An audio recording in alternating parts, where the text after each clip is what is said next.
Greetings, ladies and gentlemen. It's Minecraft here, and welcome back to some more Battle Chasers Nightwar. As last time, we finally completed the Junktown dungeon, and as a reward, we got ourselves our last party member, as it would seem. Red Monica, who is definitely becoming one of my new favorites, without question. Not just because she has the highest attack power of all the units so far, not the fact that she just began at level 13 while the others are level 11, no. There are many reasons why I like this character, but I'll get to that momentarily. So yeah, we completed Junktown, got through the dungeon, got Red Monica, and then, well, from there things became a little interesting. We ran into a character that doesn't seem playable, but yet we still ran into and is apparently a main part of the story because of the intro cutscene. I won't spoil any more than that, so if you haven't already, go check out the previous... Actually, I think it's previous 4 videos, the description's placed down below. I think. I can't remember specifically. It might be. But anyway, today, we're continuing off to do things that we would. But of course, before we do that, we got ourselves some level grinding to talk about, because I did a lot of that. So let's get started, shall we? So obviously, starting off, let's go with the non-Red Monica, because Red Monica, again, she started off at level 13, so not much has really happened for her. I guess the most I could actually say is just showing off what she actually has in terms of, you know, weapons and such. Now, she starts out with the trusty flintlock pistols. These pistols has served Red Monica well over the years, with damage 20, stamina of 20, and evade of 47. Now, I got these from the dungeon, and when I was replaying the thing, pistols modeled after the next in Junktown. It is pathetic how much attack they actually take away from this, so I'm not gonna waste my time on that. Just new. She also has her fur-lined jacket, but we can change that for bandit's leathers, which again, much worse, so I'm not gonna waste time. As for a ring we have bone enhancing the defensive capabilities of the wearer, bounce damage 56 and crit of 54. However, it looks like there's actually a few things we can get. We lose attack power by taking that thing off, so maybe not that. If there was a better benefit ring, I might just equip that, which it looks like there isn't. I think I'm noticing a trend here. I think I'm really noticing a trend here with Monica. All her equipment is at the best it is, even though we just grinded all... Well, I grinded all over, and... yeah, nothing else changed. Perk-wise, let's see what she's got. She's got Athletics, increases stamina by 2.1%, Confident Counter, generates Fire Charge when evading an attack, Critical Counter, improves the bonus crit chance gain granted after evading an attack by 10% for a total of 15 bonus to crit chance. Evade chance up, rank 1. Increase the evade chance, yeah, go figure. AP up, rank 1. Lightning Reflexes, reduces the recovery time after casting Lightning Reflexes by 20%. AP up, rank 2. Increases the attack power by 5.4%. Evade chance up, rank 2. Increase evade chance by 5.4%. And that's just for the Skirmisher. As for the Infiltrator, she's got Reinforced Leather, which increases her physical defense by 4.2. Crit chance up, rank 1, increases the crit chance by 1.05. Crit damage up, which increases damage critical hits by additional 11.5. Evasive Maneuvers, increases the evade bonus of evasive maneuvers by 10%. Surprise Attack, inbound with a 20% crit chance for 1 action. Hallelujah. Stealth 2, Stealth will now also increase crit chance by 10% for 1 action. Crit chance up, rank 2, increases crit chance by 5.4%, and then Fade Strike 2. Fade Strike now has a 25 chance to give Red Monica stealth for 1 turn.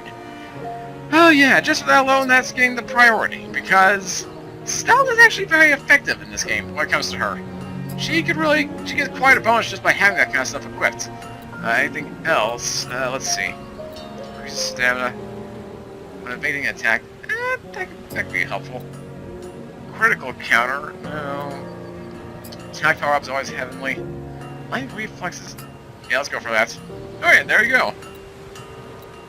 How do I... oh yeah, just go straight down.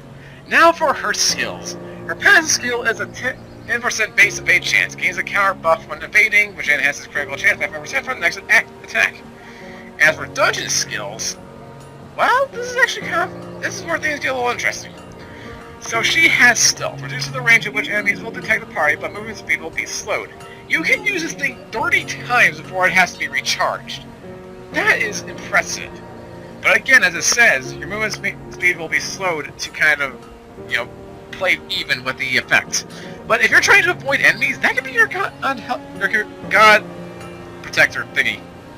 And then she has Pickpocket. Steals golden items from creatures in front of Red Maka. Will not break stealth. I'm assuming this works if you are literally right behind the enemy and just use the ability. That's what I'm assuming, but we won't know until we actually see. Combat abilities-wise, while she has evasive maneuvers, reduces all damage taken by 40% and increases the evade chance by 10% until next turn. The Chimera Sting, this is her basic attack, which is freaking awesome. Deals 71 damage and applies a random debuff from Poison, Bleed, Sunder, Ignite, Chill, Arcane Sickness, or Stun, and generates 10 overcharge. So you can literally, give any enemy an instant stat debuff from this attack alone. Granted, it's not, it's not guaranteed which one you get, but that is pretty god-heavenly. Especially if 3 of those are Poison, Bleed, and Ignite, as well as Chill, Arcane Sickness, Stun, or Sunder. All very helpful things, which can be good for the other members. Gives a bit of unpredictability to her. Then she has the Fate Strike. Now this is what this is about. Deals 86 damage and adds 10% of Fate chance for 3 turns, second 3 times. Adds a 25 chance to enter Stealth after Fate Strike. Generates 10 overcharge. Now what does Stealth do? Well, as you guys might remember, targets can't be targeted when they are in stealth mode. Even if you can see them, they can't be hit unless you use a group attack. But here's the thing with Red Monica. Her attacks are very heavily based on stealth. For example, Ambush deals 311 damage, but a Stealth will deal 499 damage instead. A whole 188 damage bonus if you're Stealth. Sure, it's slow. Very good power boost, all things considered. Then she has Stealth itself, which is very fast. Gain the Stealth buff, making Red Maka untargetable by a single target attacks, and increasing her evasion by 25% for her next action. Lightning Reflexes 2 increases haste by 35%, evade chance by 10% for 3 turns, has a 20% reduced recovery time.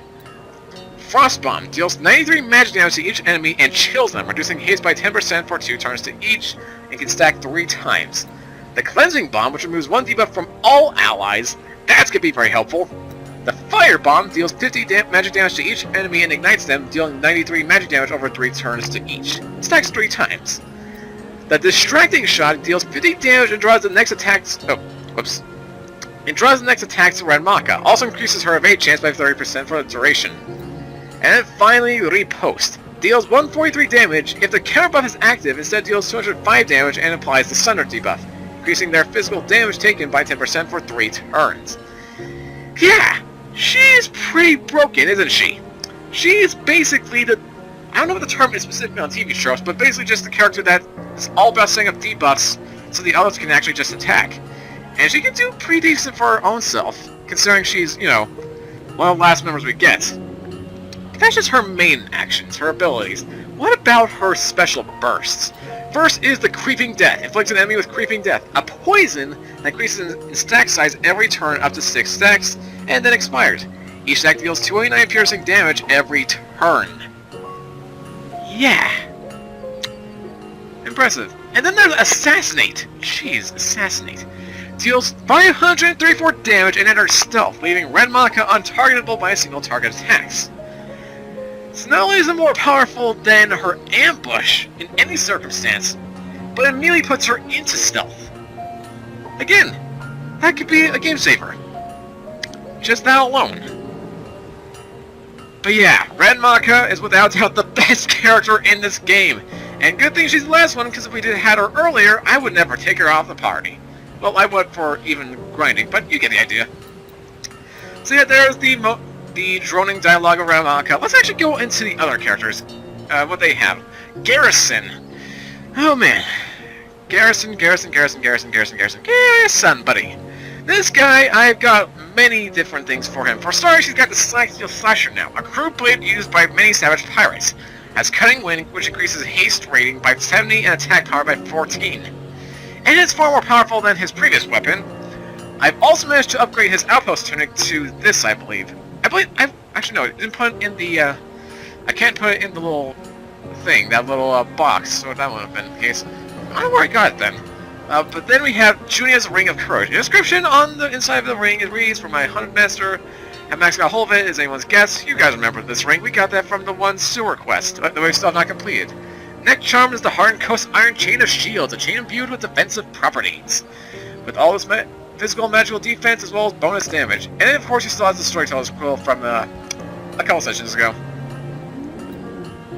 But he's also gained 2 new perks.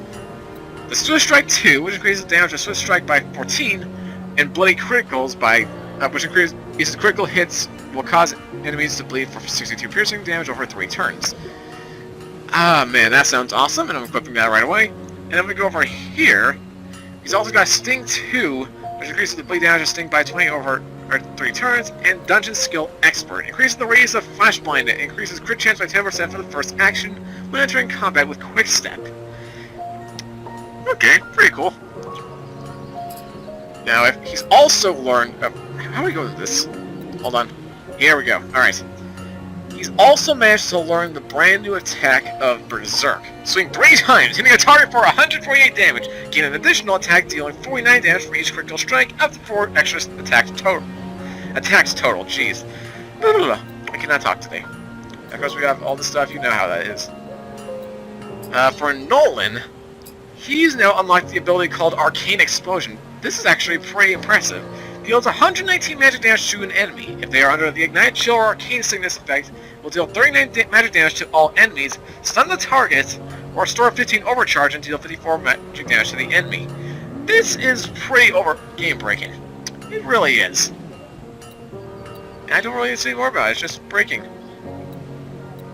So yeah, that's for Garrison and Nolan.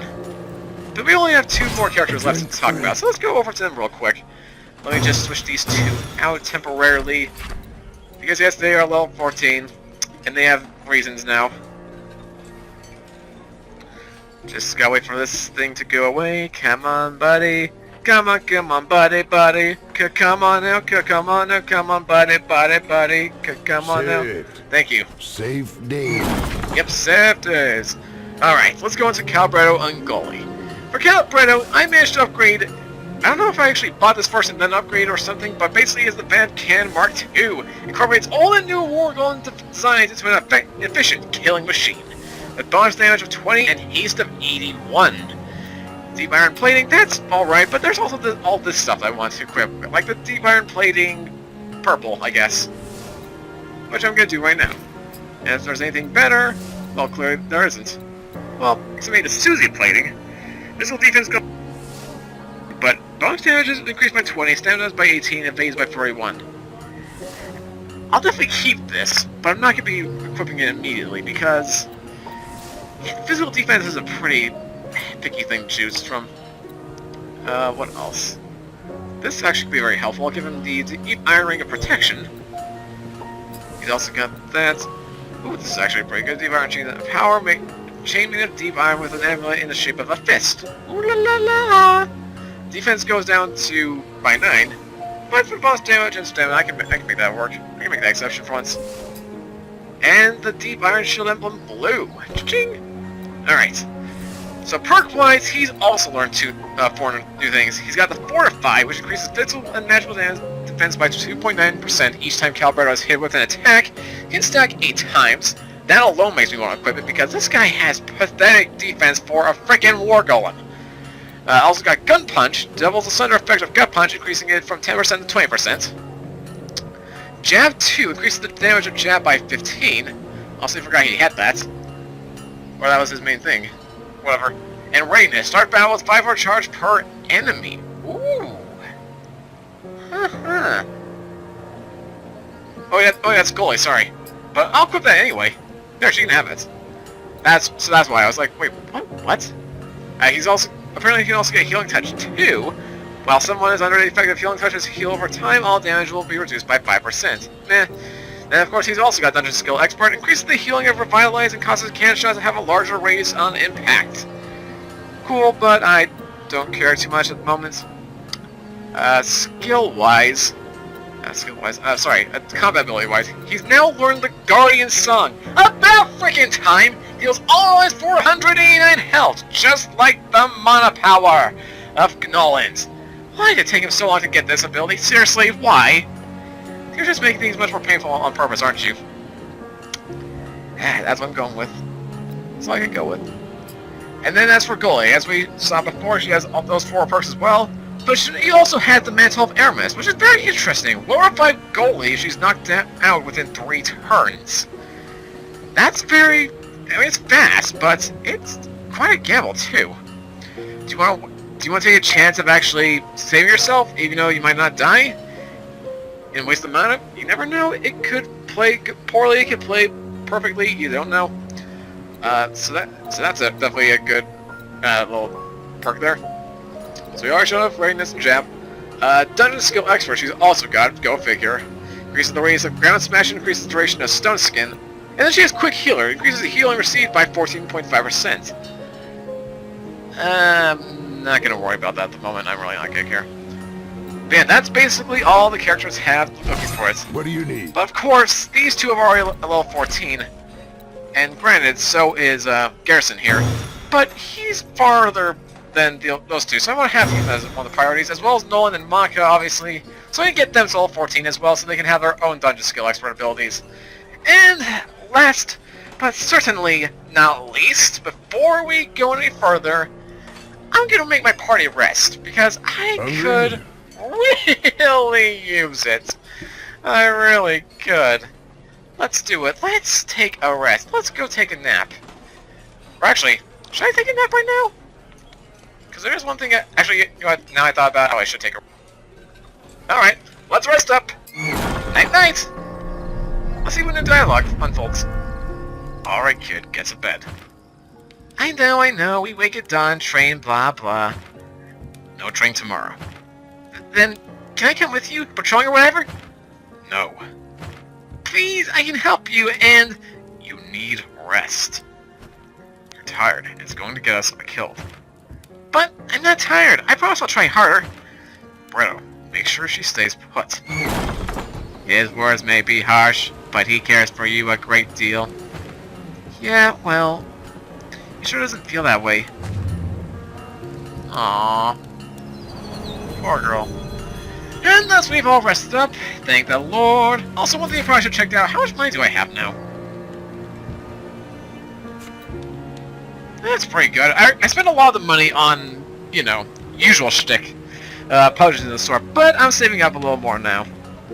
Also, one thing I should have done that I've completely forgotten about lately, the treasure chests. I finally got myself a legendary treasure cache, from Junktown no less. It was freaking painful getting this one, I should say. I had to quit the game multiple times just to make sure I could actually get through a dungeon, because, keep in mind, you lose in a dungeon on legendary difficulty, the whole thing resets. And I was not going to let that go to waste. So, what do we have here? Please be something helpful. Open says me. Freddy Silk Scarf, that's whatever, cool. Ooh, another Side Steel Slasher. Does the little fire icon mean that it has a elemental property to it? Let's see. Samile's Flame has a 10% chance when attacking to ignite an enemy with each hit, dealing an additionally 3 piercing magic damage over 3 turns. That's really impressive. That's a big gamble. Haste versus Ignite. What's more important to me? Maybe when we get to the higher difficulty fights, that will be very helpful, but as for now, I'll just go with as quickly as possible, but I'll definitely keep that as a priority. And of course I got another one of those. Let's see, is there anything else I'm missing? Anything else I grabbed that I forgot? Solid Bones. I don't know how I got that. That's my crystal. How did I get half of these things? Oh yeah, there's also this stuff. The Lesser Tome of Knowledge, a book able to bestow power upon multiple heroes, grants a single perk point to each of the current party. Yeah, you actually get stuff like these for actually completing the whole database of certain dungeons. Nice little reward. Although personally, as the OCD guy of evenness that I am, I'm going to hold off on those until I've made sure that the party's even enough to the point where they can get the exact same amount of perk points. You know, just be safe. See, he's also got Chip Surveyor Stones, go figure. Okay, here's another chest, let's see, from Junktown as well. What we got here? Ooh, hand cannons. And Chain of Giant's Might. Okay. Yeah, that's not bad.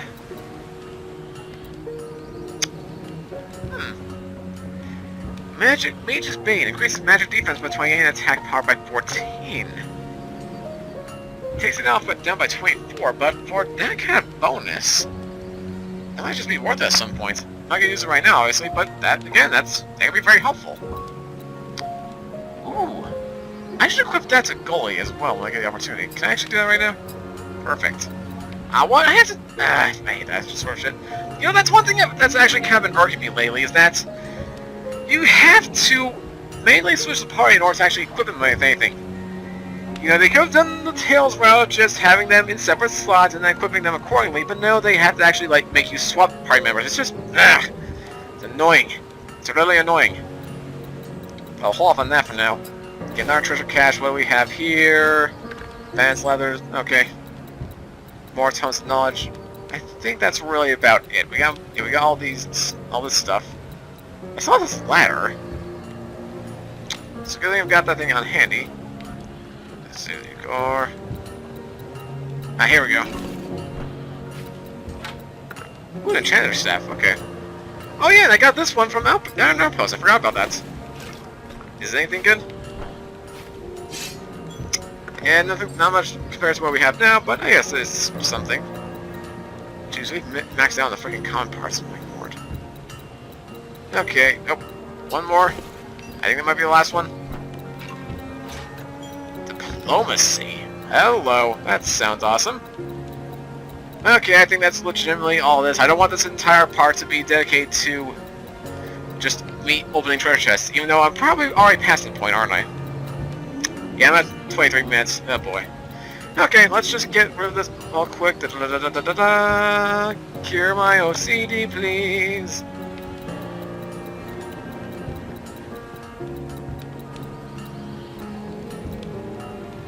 Alright. And now let's head down to Le Dungeon. Drink, friend. It's payback time! To the sewers! Away!